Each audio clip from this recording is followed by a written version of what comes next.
es guerrillero, perseguidor de cristianos, aceptó a Cristo y ahora es pastor. Repito, esta nota viene de la página web de acontecercristiano.net con fecha 7 de febrero de 2016. Colombia. Un pastor colombiano testificó de cómo el poder de Dios lo cambió de ser guerrillero, perseguidor de cristianos, a seguidor de Cristo. El pastor, a quien llamaremos Hazar, tiene 46 años, fue militante de un grupo guerrillero desde muy joven. Al igual que el apóstol Pablo, fue un perseguidor de cristianos, pero después que conoció el Evangelio, entregó su vida a Cristo para ser un predicador de la palabra. Comillas, al igual que Pablo, fui un hombre malo, pero el poder de Dios me cambió. Mi infancia fue muy difícil, servía a la guerrilla. Crecí y me convertí en un hombre materialista, la filosofía se apoderó de mi corazón y decía ser ateo, dijo Hazar. Comillas, como cualquier guerrillero, odiábamos a los cristianos y creíamos que todos ellos eran espías.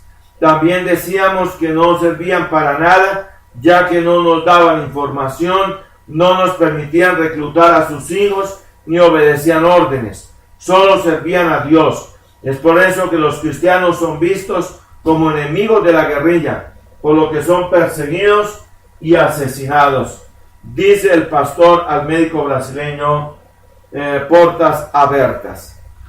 Éramos todos iguales, creíamos que el ser humano nacía, crecía y moría, así que no había espacio para la espiritualidad. Cuando salíamos a la calle era para perseguir y matar. En una oportunidad que salimos, atrapamos a un cristiano. Me amenazó con la Biblia, que era su arma.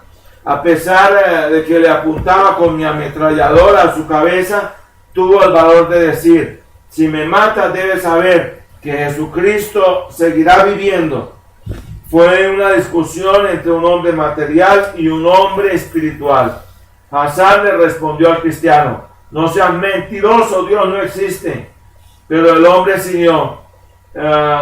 siguió disparando esas palabras hacia mí. Él dijo: si me matas, tendrás que predicar en mi lugar, porque Dios tiene un gran plan para tu vida, del cual no puedes escapar. Cierro comillas. Esa fue mi primera experiencia con Dios. Luego dejé al hombre irse y los guerrilleros no entendían nada. Yo les dije que no lo maté porque me faltó voluntad, pero la verdad es que había sentido la gloria del Señor, contó. Cierro comillas. Una noche soñé con Jesús que venía en una nube. Vi sus ojos como llamas de fuego y su hermoso rostro. Fue entonces cuando decidí entregar mi vida a Jesucristo realmente. Es duro luchar contra Dios porque Él siempre gana, dijo el ahora pastor. ¿No? Tremendo todo esto, ¿no? Qué cosa tan maravillosa.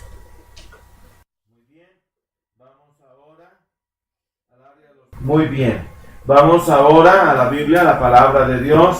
Volvemos a abrirla brevemente en 2 de Pedro, en el capítulo 2.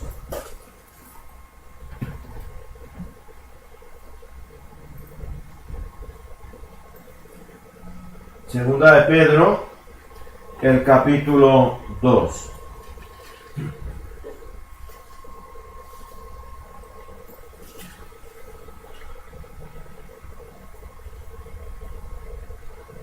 Y allí la palabra del Señor es muy clara cuando nos advierte cómo las herejías entran a la iglesia del Señor encubiertamente.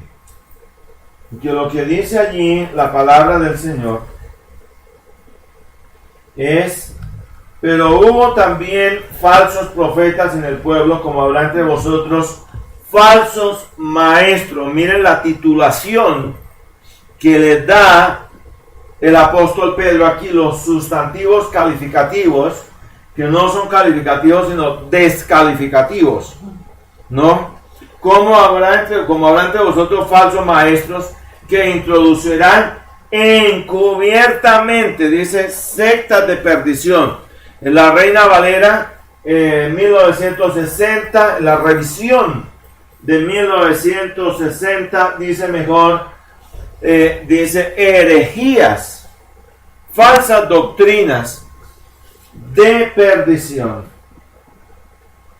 y vemos cómo el movimiento de la fe está prácticamente enseñando en mucho una serie de doctrinas que son heréticas a la luz clara de la Biblia, la palabra del Señor. En primer lugar, debemos entender que el movimiento de la fe enseña un fenómeno que se llama fe en la fe. No hay acción más segura que la que se asume como un paso de fe.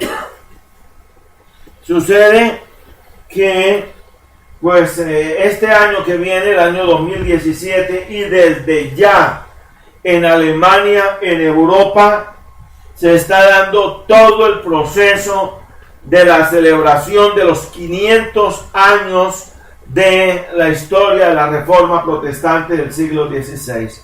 Este es un acontecimiento histórico tan grande como lo fue el descubrimiento de América.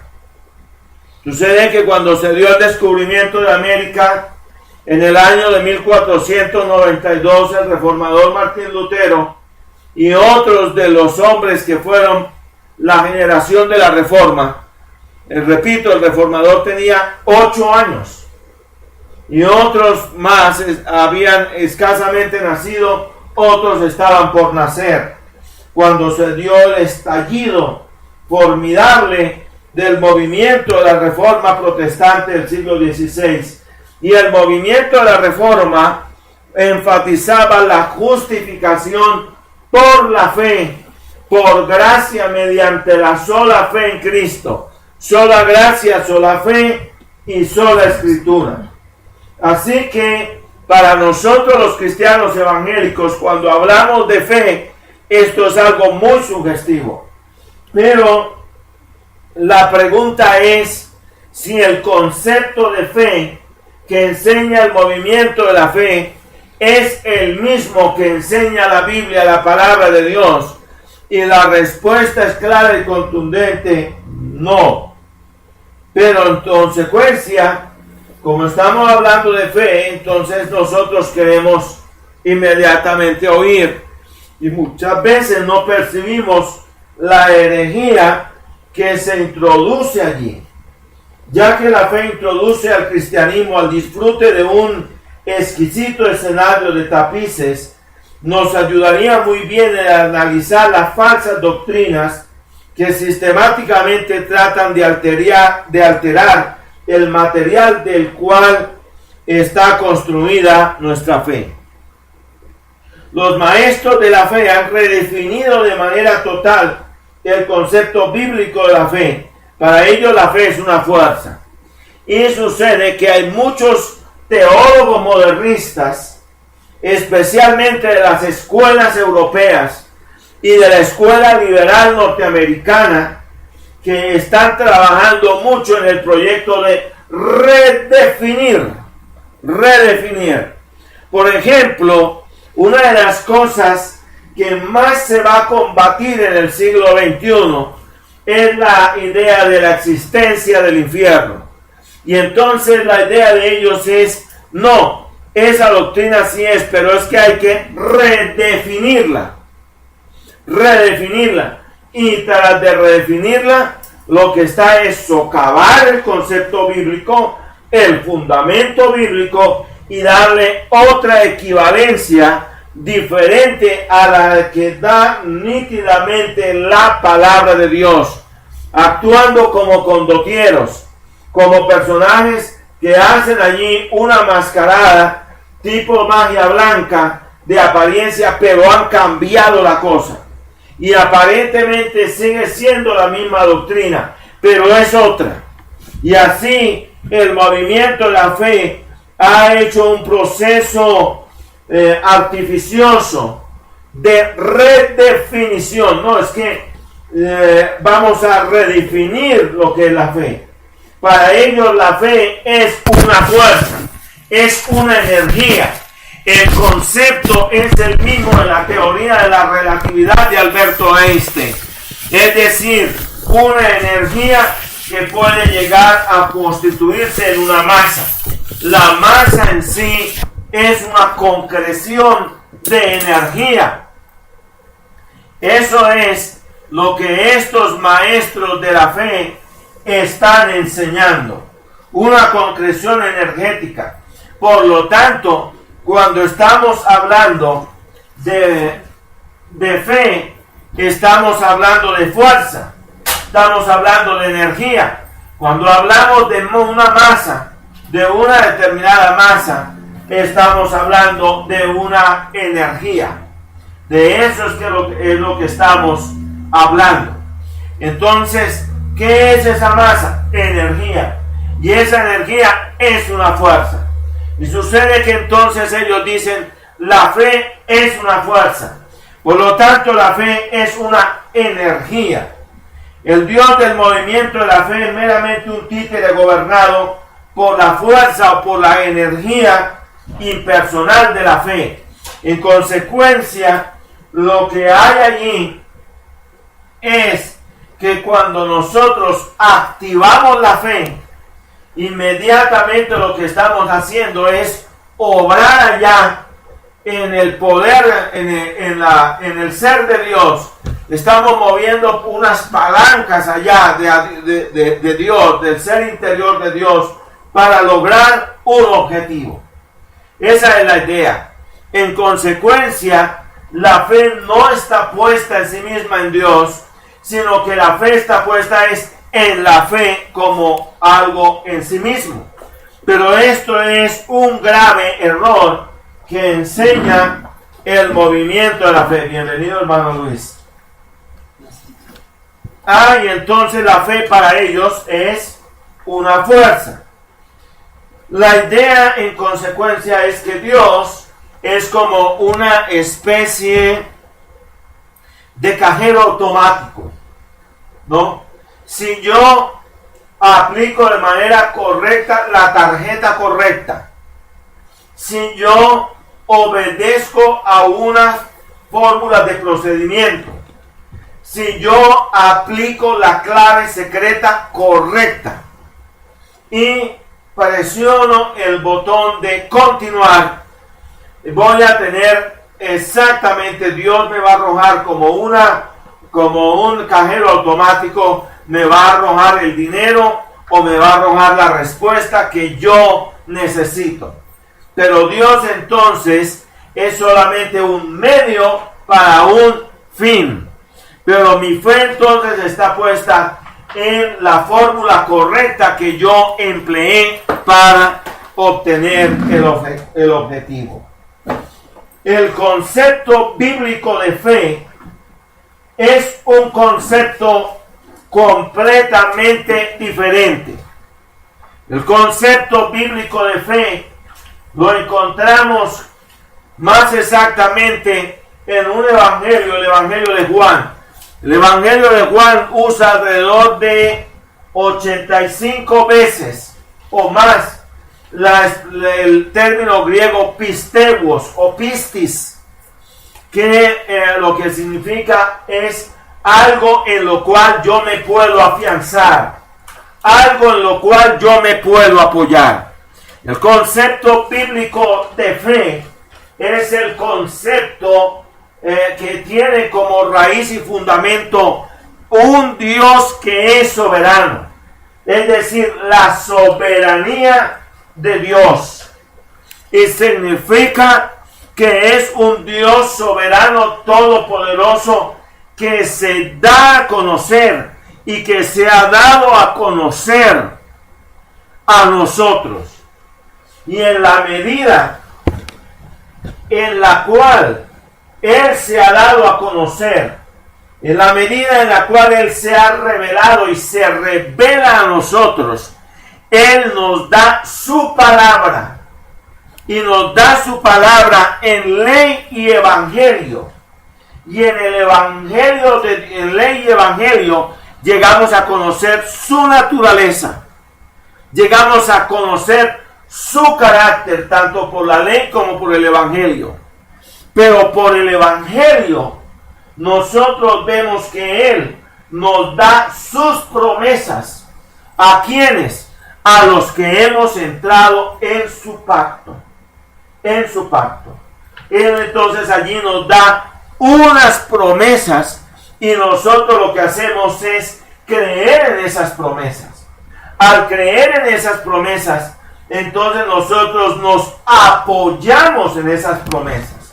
La palabra pistis, o pisteuos, tiene el sentido de eso. Algo o alguien en lo cual nos podemos agarrar, nos podemos aferrar, porque es algo firme, porque es algo seguro.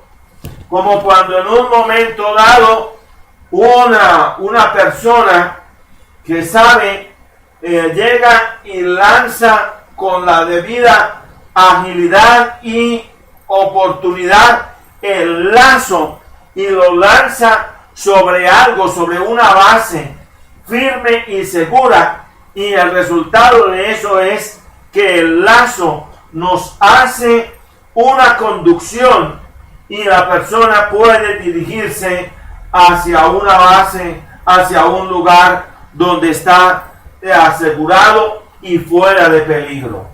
Ese es el sentido de la palabra pistis. El sentido de la palabra pistis es un lugar, un sitio, puede ser una cueva, puede ser un sitio en lo alto de la montaña, donde la persona se puede refugiar. Y lo vemos especialmente en el libro de Jeremías, cuando dice allá el libro de Jeremías en el capítulo 9, dice que Dios es nuestra roca, es decir, un sitio donde nos podemos asir, donde nos podemos apoyar, donde nos podemos refugiar. Ese es el sentido de la palabra pistis, que yo en un momento dado estoy como un náufrago en alta mar y veo en un momento dado una barca en la cual yo me puedo agarrar, aferrar para salvarme. Y también es el sentido de esta palabra es algo de lo cual yo me puedo apropiar. Significa que Dios en el pacto de su gracia me ha redimido y ahora soy su hijo. Y como tal, yo puedo apropiarme de las promesas de Dios. Yo puedo sentirlo como algo firme, como algo seguro. ¿Por qué? Porque es algo firme, porque es algo seguro. En los días de la Segunda Guerra Mundial, en aquellos días finales de la guerra, muchos de los combatientes nazis preferían quedar bajo la mano de los ingleses a quedar bajo la mano de los rusos, porque sabían que caer en las manos de los rusos era caer en una muerte segura. Pero caer o rendirse a los ingleses era, al pasar la bandera de su Real Majestad Británica, al pasar la bandera del rey por encima de los cuerpos de los hombres combatientes que ahora, tirados en la arena, se rendían y entregaban las armas, quedaban bajo la protección inmediata de la ley británica. Y así nosotros, cuando nosotros vinimos al Evangelio, nosotros quedamos inmediatamente bajo la protección de Dios y bajo las promesas de Dios. Y el resultado de eso era que a estos hombres alemanes, ahí iba a haber un traductor que les iba a traducir del inglés al alemán, y inmediatamente les decía: estas son las condiciones, así, así y así, de la legislación británica, ¿no? Y ustedes tienen derecho a esto, a esto, a esto, a lo otro. Y ellos podían afianzarse en eso. Y si ustedes delatan, y si ustedes entregan armas, y si ustedes esto, van a tener derecho a tal y tal y tal y tal cosa. El resultado de eso es que ellos podían afianzarse en eso y saber que tenían un lugar seguro. Un lugar seguro. Ah, bueno, sucede que ese es el concepto bíblico de lo que es la fe. Pero el concepto bíblico de lo que es la fe no es el de un poder que yo tengo para manipular el mundo espiritual para manipular en el orden del reino de Dios, de la soberanía de Dios, para obtener lo que yo quiero. En el concepto del movimiento de la fe es una fuerza, es una poderosa fuerza. Se trata de una fuerza tangible, es una fuerza conclusiva. Este concepto es el mismo del mundo esotérico, es el mismo del budismo, es el mismo de las diferentes ramas del hinduismo, del taoísmo, del lamaísmo en general. Dios nada puede hacer por usted o aparte o separado de la fe.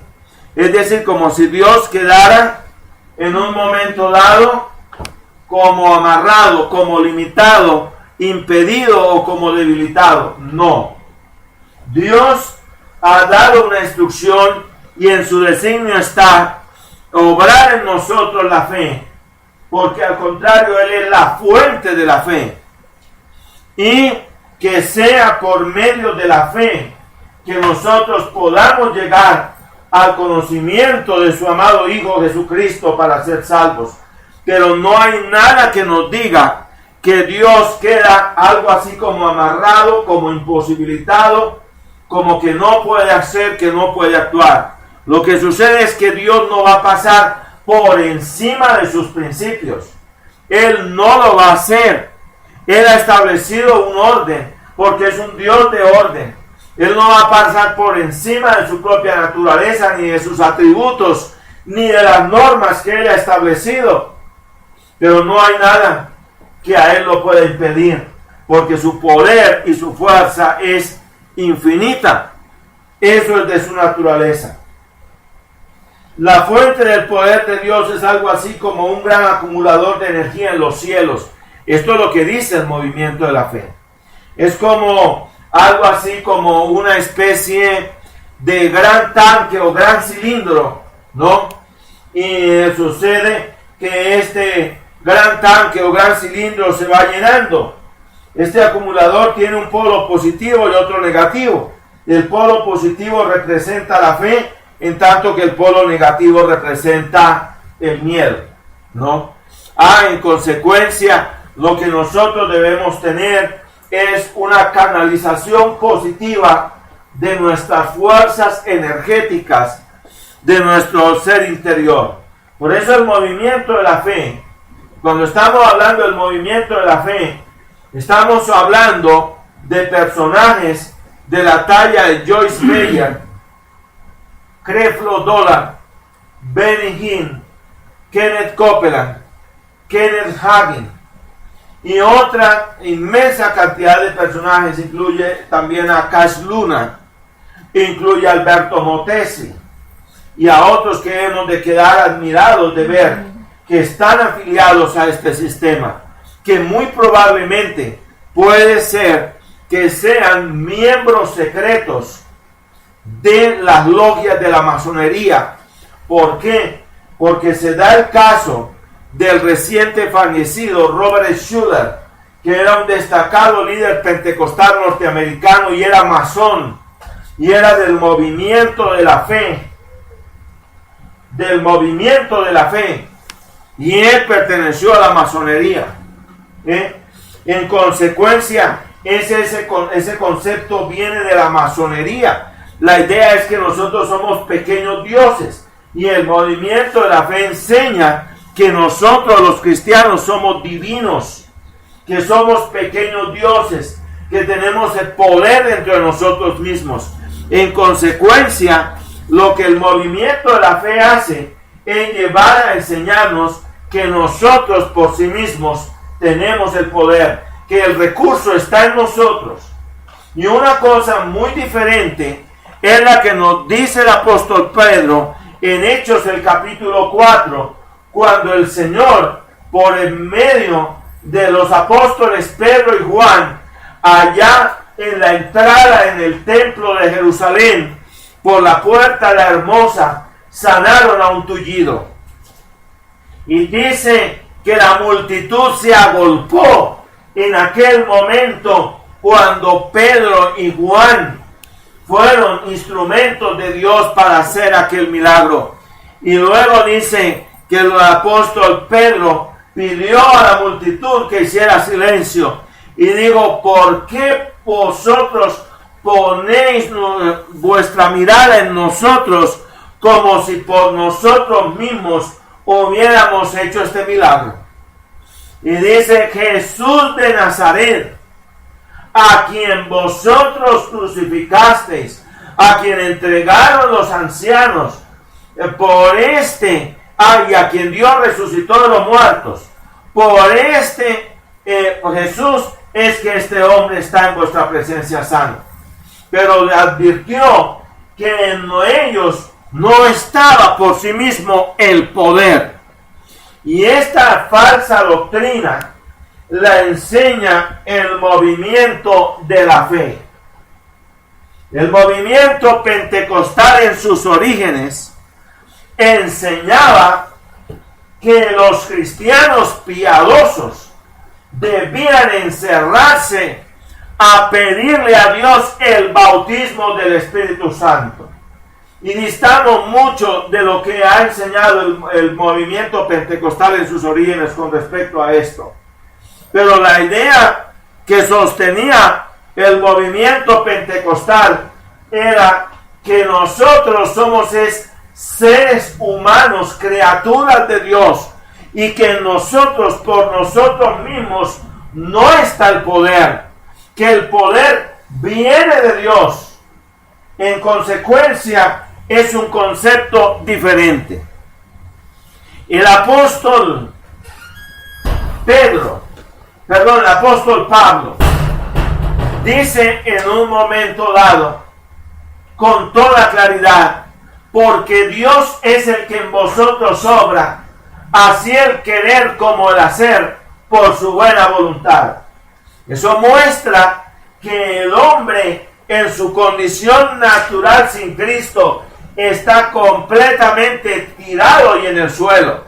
¿Por qué? Porque lo que da a entender la palabra de Dios es que esa palabra es la eficaz por sí misma. Y cuando viene la predicación de la palabra de Dios, Dios obra por el poder de su Espíritu y le da a la persona la fe para creer. De esa manera, la fe es un don de Dios, no es algo innato que esté en el hombre. Porque cuando la palabra de Dios nos habla de la fe en Cristo, no está hablando de la fe natural de una persona. Está hablando de algo que es obrado por el poder del Espíritu Santo.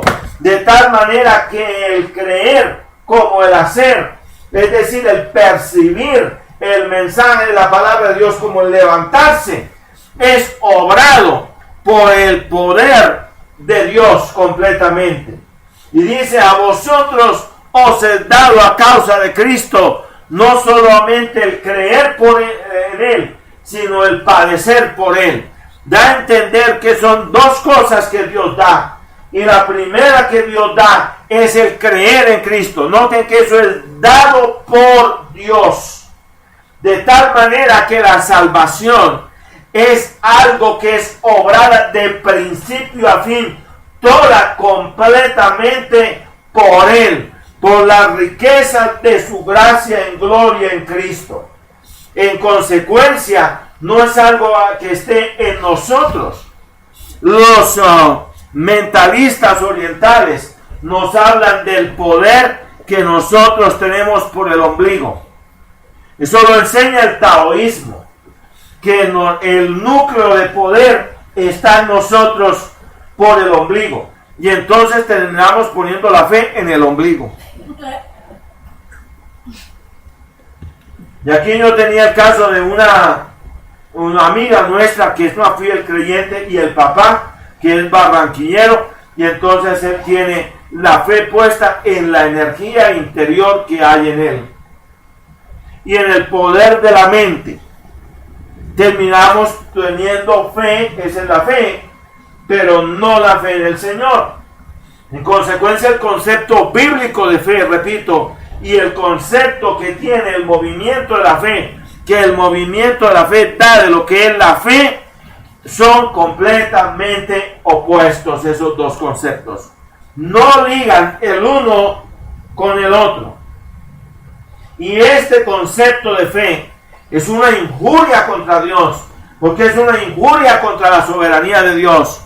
Y en un momento dado, uno de estos hombres dice que le habla a Dios y le dice: oh Dios, ¿por qué no me has respondido? Dices que tú no has activado las palabras de fe. Yo estoy inhibido, yo estoy amarrado, yo necesito que tú me sueltes a mí. Y para eso necesito que tú actives la palabra de fe. Y noten, ese lenguaje ha venido a parar en la iglesia del Señor, pero ese no es el lenguaje bíblico, ni ese es el concepto bíblico. En ningún momento es el concepto bíblico. Así que significa que si yo no activo las palabras, entonces Dios no puede obrar.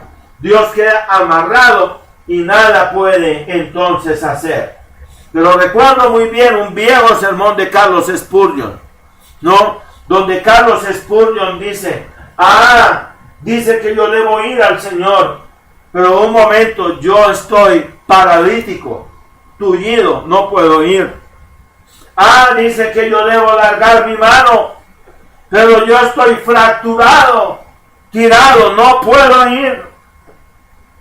Y en un momento dado dice: debes activar la palabra de fe, pero estoy mudo. Mudo, no puedo hablar. Quisiera hablar como los demás, pero yo soy un mudo. ¿Cómo puedo hablar si soy mudo?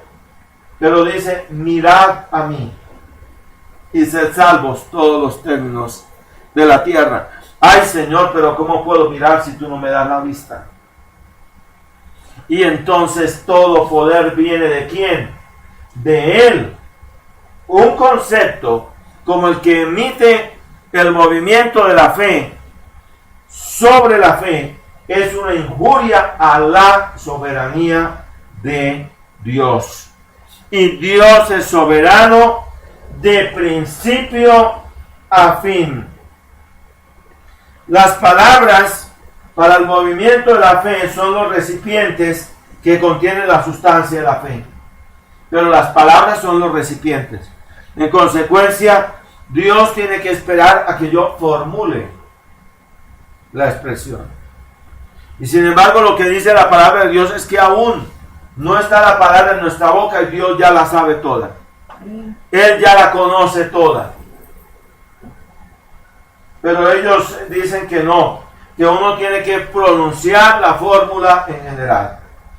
Y cuando uno está a veces en la calle en Bogotá, hay veces que uno oye a una partida de personas que uno las mira como medio excéntricas, ¿no? Y ahí están los Hare Krishna, ¿no? Y van ahí todo el tiempo: Hare Krishna, Krishna, Krishna, Hare, Hare, Hare Krishna, Hare Krishna, Krishna, Hare, Hare, Hare, Hare, ¿no? Y todo, y con unos platillitos pequeños, y es porque ellos sostienen que esa palabra es mágica, y que a la medida que ellos van avanzando, entonces la energía positiva va avanzando por todas partes, y salen las energías negativas, porque esa expresión, el Hare Krishna, Krishna Hare, Hare, Hare Krishna, Hare, Hare Krishna, Krishna Hare, ¿no? Entonces, allí esto significa la fuente del poder, ¿no? Entonces, la energía positiva va irradiando y la energía negativa va retrocediendo, ¿no? Y el karma de ellos se va perfeccionando, y al perfeccionarse, entonces se va acelerando el proceso de su divinidad, de su divinización. Esto es lo que enseña el movimiento Hare Krishna, que también obedece a la nueva era. Ahora, según Kenneth Copeland, Dios usó palabras para crear los cielos y la tierra y para trazar los rasgos físicos del Señor. Quiere decir que Dios creó el cuerpo de Cristo en el vientre de María por medio de sus palabras. Eso significa que Dios está ligado a las palabras también, y que Dios tiene que hacerlo por su palabra, porque si no, no puede hacer absolutamente nada. El concepto bíblico de fe, del movimiento de la fe, contiene extraordinarias similitudes con la metafísica del nuevo pensamiento. ¿Por qué? Porque esto tiene su fuente en la nueva era. Ahí está un caso muy concreto, un libro que nos dieron a circular en los años 80 nosotros los cristianos, y nos lo mostraban como la última revelación del paseo, que se llamaba La Cuarta Dimensión de Paul Yonggi Cho. Y este libro, La Cuarta Dimensión de Paul Yonggi Cho, es el libro que es el manual más usado por el llamado método Silva de control mental, y también por los masones. Ellos leen mucho este tipo de libros porque dicen que es el mismo concepto, es decir, el concepto del visualizar. Y yo al visualizar estoy usando la fe como una energía, y así como una energía se puede cristalizar en algo material, en consecuencia yo puedo, por la visualización y la confesión positiva, hacer que se cristalice en el mundo real algo que yo anhelo, que yo deseo, es decir, que se concrete lo que yo deseo. Pues sucede, mis hermanos, que esto no es exactamente el modelo de la soberanía de Dios en el Padre Nuestro. El modelo de la soberanía de Dios en el Padre Nuestro comienza por el hecho de reconocer que quien es soberano y que por lo tanto tiene todo poder es Dios. Es Dios. Y luego vemos que lo que dice es: Padre nuestro que estás en los cielos, santificado sea tu nombre. Es decir, que tú seas conocido. Te pedimos, oh Dios, que el mensaje del Evangelio se difunda y que tú seas conocido por todo ser humano, por toda cultura, pueblo y lengua y nación, como el Dios Santo. Como el Dios Santo. Este es uno de los conceptos o una de las expresiones más frecuentes en el libro de Isaías, cuando habla de el Santo de Israel, que tú seas conocido por toda criatura como el Dios que es santo. Y luego, venga tu reino, significa que se llegue a concretar aquí en este mundo el reino de Dios, el reino milenial de Cristo sobre la tierra.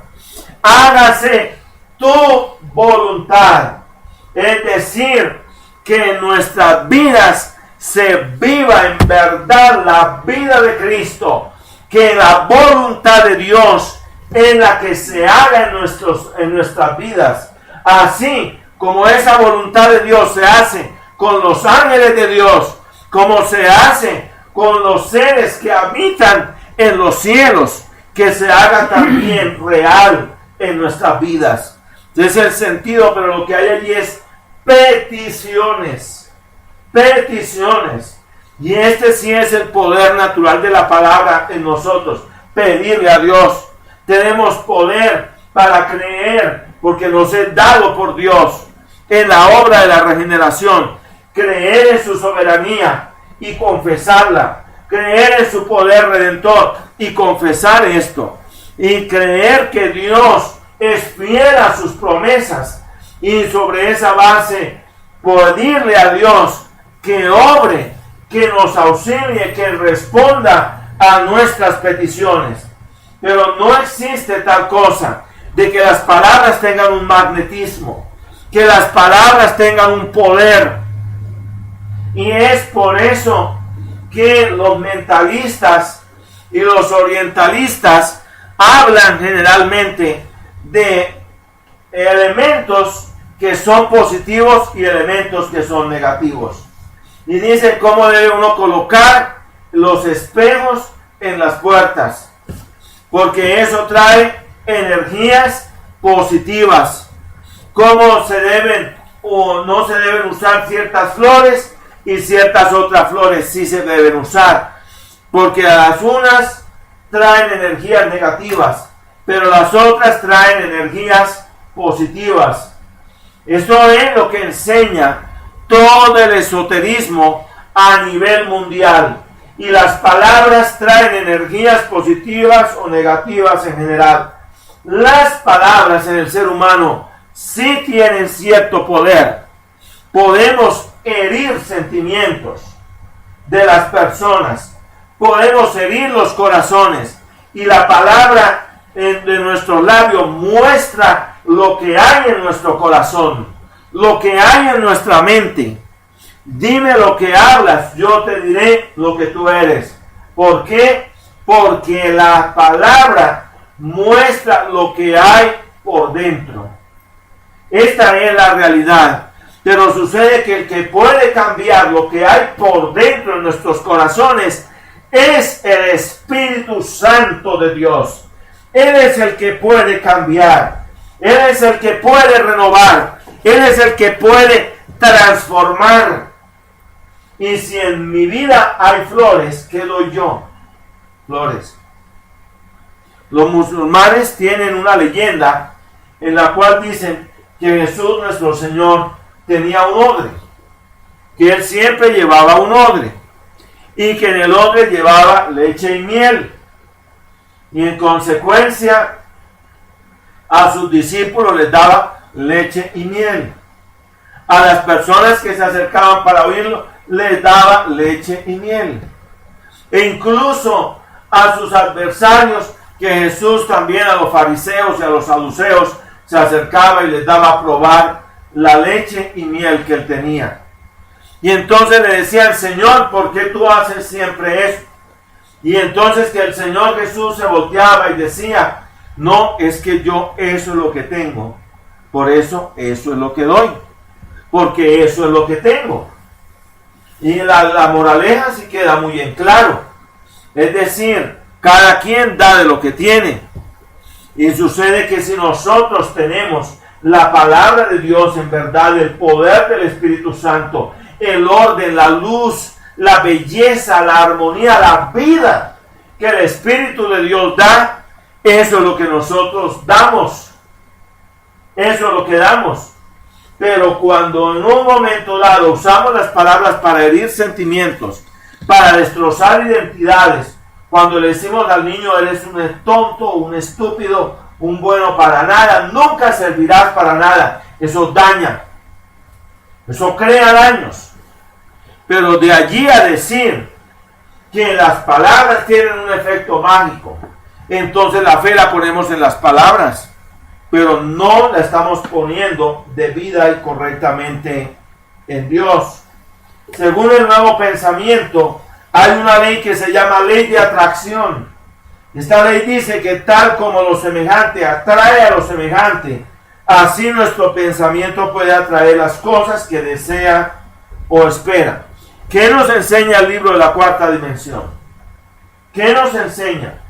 Que entonces uno se puede sentar en su cama y comenzar a visualizar, ¿no?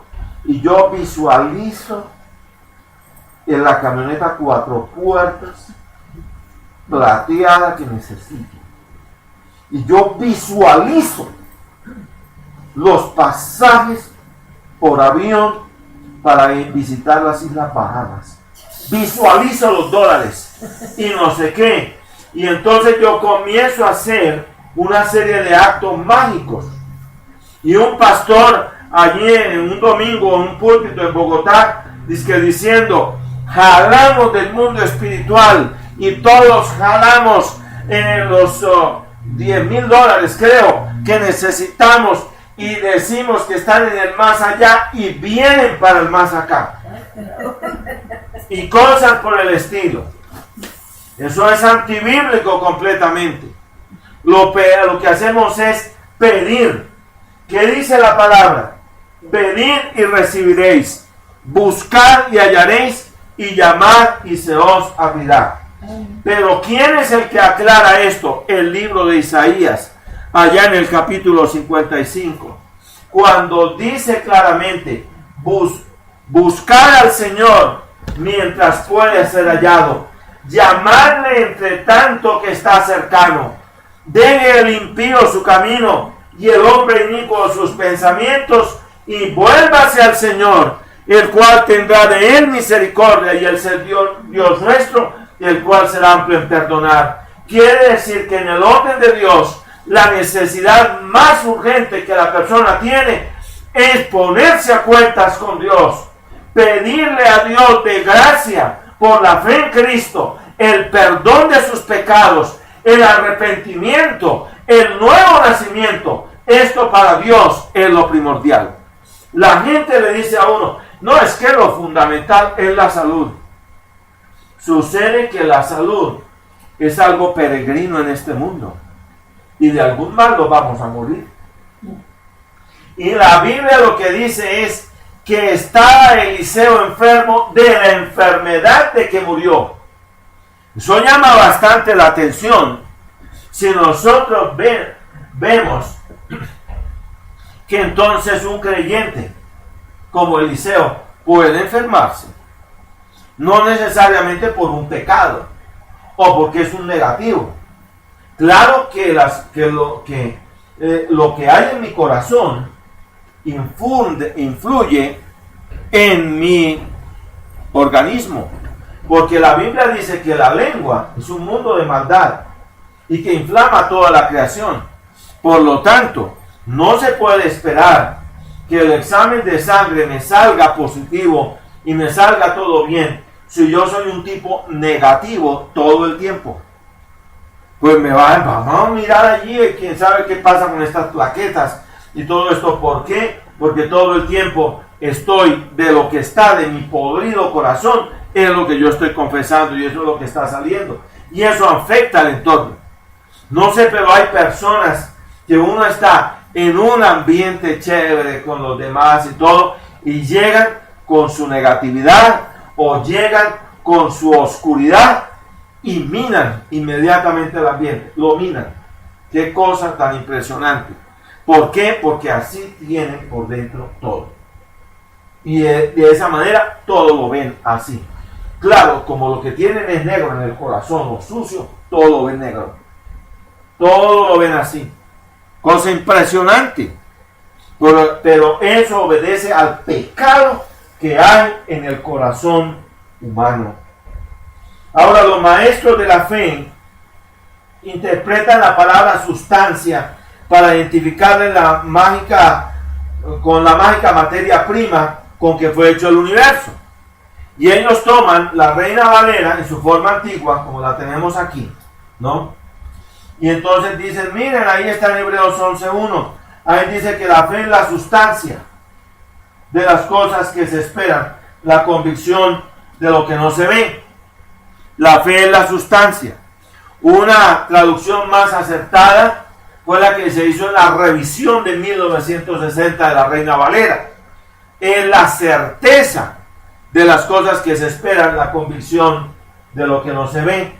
Un niño, el papá le dice en un momento dado, yo regreso a las 5 de la tarde. El niño tiene esa certeza. Y cuando sabe que ya van a llegar a las 5, dice, va a venir mi papá. ¿Por qué? Porque tiene certeza en lo que su padre le dio. Ese es el sentido correcto. Pero no el que tiene el movimiento de la fe. Entonces, el movimiento de la fe dice, no, es una sustancia. Cuando nosotros miramos la palabra sustancia como fue traducida originalmente en la Reina Valera, hombre, uno tiene que mirar muchas cosas, porque una cosa es hablar de sustancia en física y en química, otra cosa es hablar de sustancia en derecho, otra cosa es hablar de sustancia en gramática. Es diferente, son conceptos diferentes. Entonces uno tiene que mirar a qué es lo que se está refiriendo exactamente la Sagrada Escritura. Primero recordemos que las Escrituras siempre se interpretan a la luz de las Escrituras. Siendo ese el caso, la fe no puede ser correctamente entendida como el bloque de construcción del universo, ya que nunca es usada en ese sentido en la Epístola a los Hebreos, mucho menos en todo el resto de la Biblia. No es usada como una energía, como una fuerza, como un poder. Este no es el concepto que abriga la Sagrada Escritura de lo que es fe, ni el capítulo 11 de la epístola a los Hebreos. En lugar de ser un material tangible, la fe es un canal de confianza para vivir una certeza que proviene de Dios para el hombre. La fe bíblica verdadera es únicamente tan buena como el objeto al que se dedica. Es decir, si en un momento dado yo tiro el lazo hacia un tronco que veo allí y lo creo que es seguro, pero el tronco está podrido, en un momento dado me voy a llevar una mala sorpresa, porque tiro el lazo hacia el tronco y el lazo atrapa el tronco y voy a querer agarrarme del lazo para que, ¿no? Porque como lo veo que el tronco está como firme, pero el tronco no está firme, el tronco está podrido y el tronco cede y el que va a sufrir el accidente voy a ser yo, porque el punto de fe no es fuerte.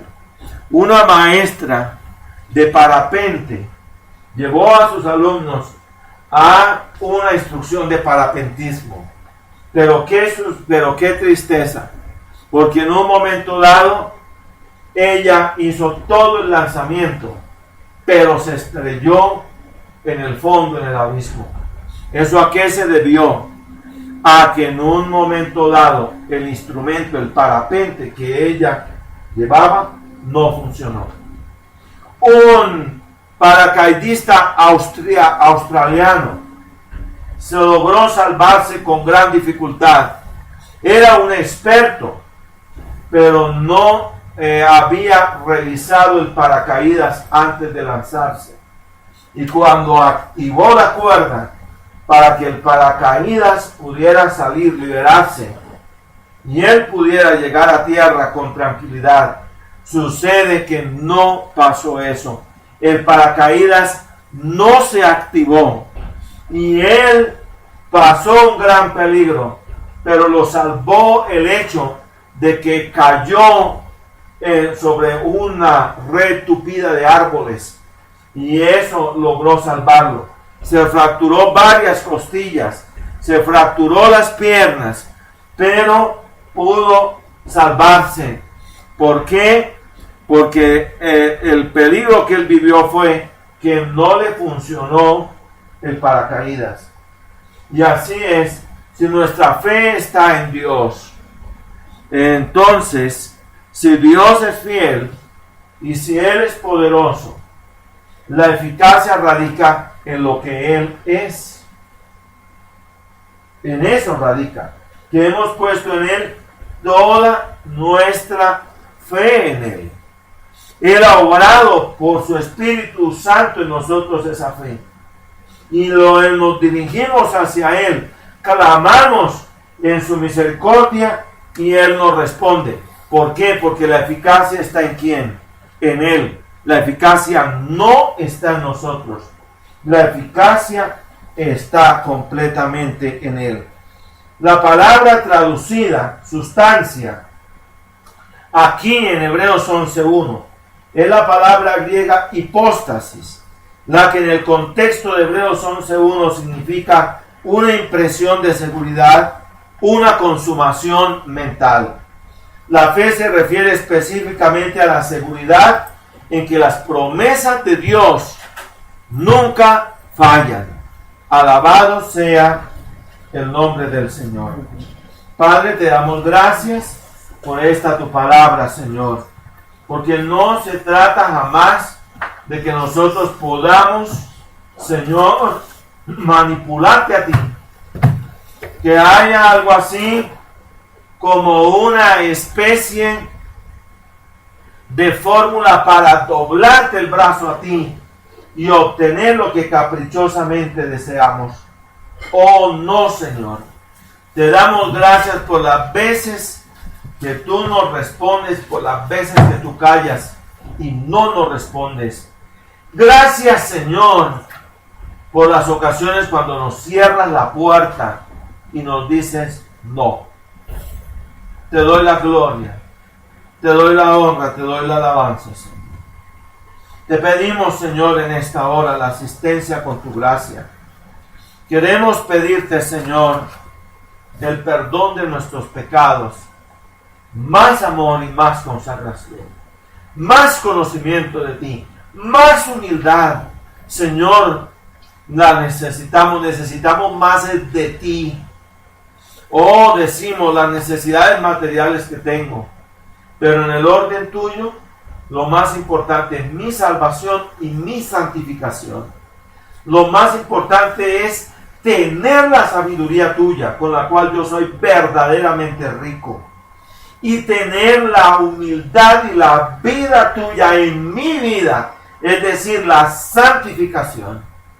Oh Padre, lo más grande y el más rico tesoro es que tú vivas tu vida en nosotros.